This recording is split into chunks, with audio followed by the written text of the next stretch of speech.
If you've taken some of my other classes, you most likely use the Shape Builder tool. Outside of the Width tool, the Shape Builder tool is probably one of my most used tools when creating symbols for logo marks. So this is how the Shape Builder tool works. If you already know how the Shape Builder tool works, go ahead and skip this lesson. You're good to go. This is going to be the very basics here. So I'm going to create a simple ellipse tool. So I'm just going to do a simple circle. Let's go ahead and get that filled in with the color. And let's say I want to combine. You can combine and subtract shapes really easily using this tool. So let's say I grab another circle. Let's make that a different color. And I want to subtract the space that's created with these two shapes. So let's say I want to create a subtraction of that. I'm going to go ahead and highlight both of these items. That's important. You got to highlight all your items you want to work with the Shape Builder tool.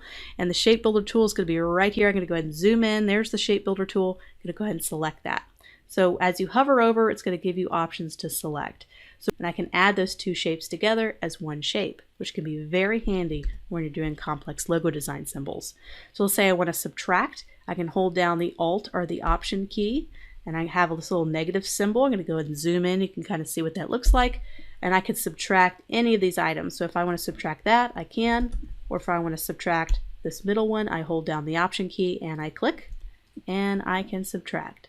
So that's kind of how the Shape Builder tool works. We could create a very simple graphic here using the Shape Builder tool so we can get a little bit of practice. So let's say we want to build a little cute robot for a particular brand or a logo mark.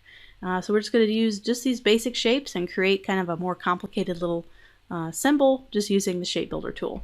So I have just the rectangle tool. I'm just going to draw the body, and I'm going to go down and kind of round these corners out a little bit, and then do the little body here. I'm going to do the rectangle tool. Let me go down to the rounded rectangle tool so I can different objects here. Let's say we want to have a little bit of piping between his neck, so we're going to do that.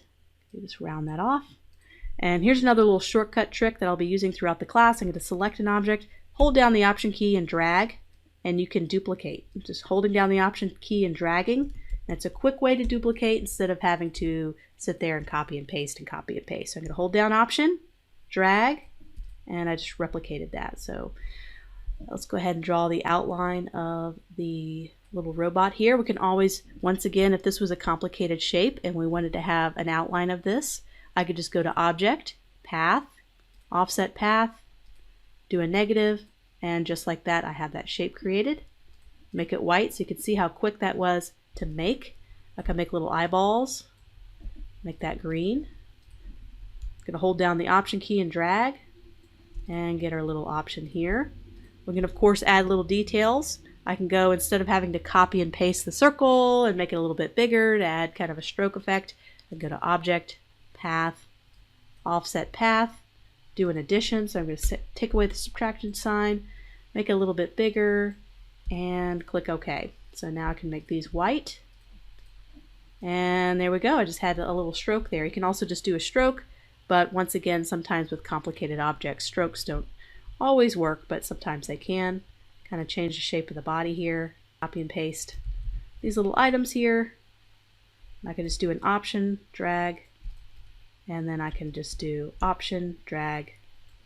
So we have our little guy here. Not too exciting, but just kind of showing you what we can do here. So here's what I did to kind of create that shape. So you can go down and you can just do one of them. You can do all of them right here. Or you can go up here to the shape option up here, and you could just change one side. So if these are all linked, so those are all linked, all the sides are going to change together. But let's say I just want that top corner to be rounded.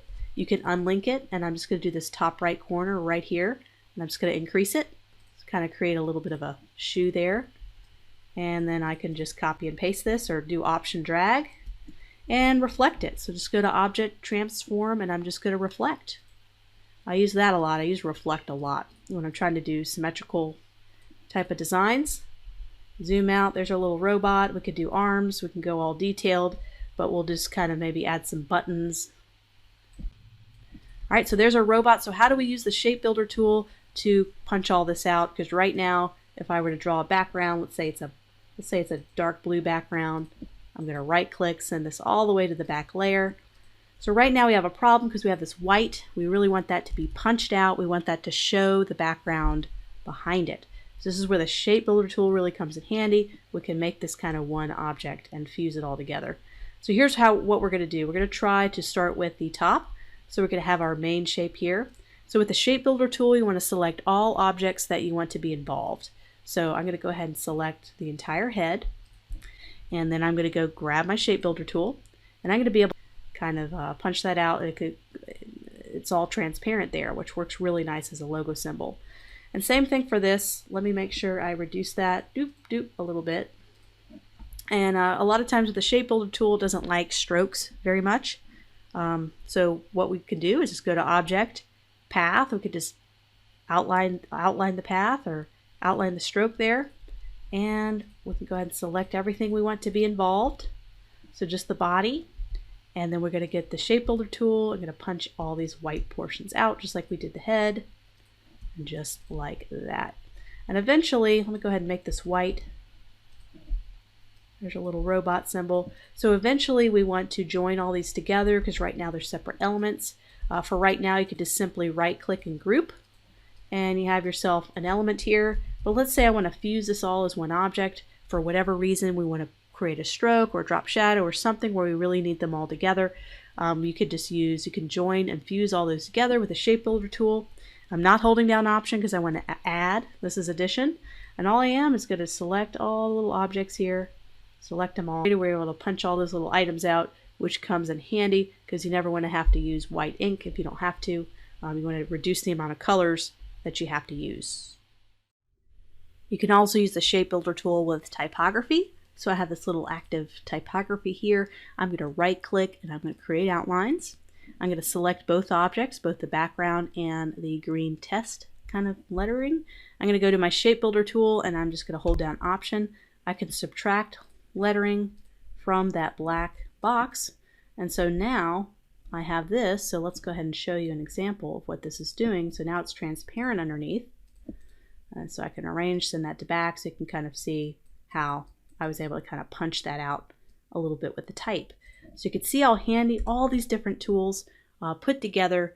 If you master the width tool, the shape builder tool, the offset path tool, the tools and knowledge, you need to create all the logos we're going to create in the rest of the class. So now that we have just some basics, we got everything set up, we kind of went over some basic tools, we're ready to create our first fully fledged logo.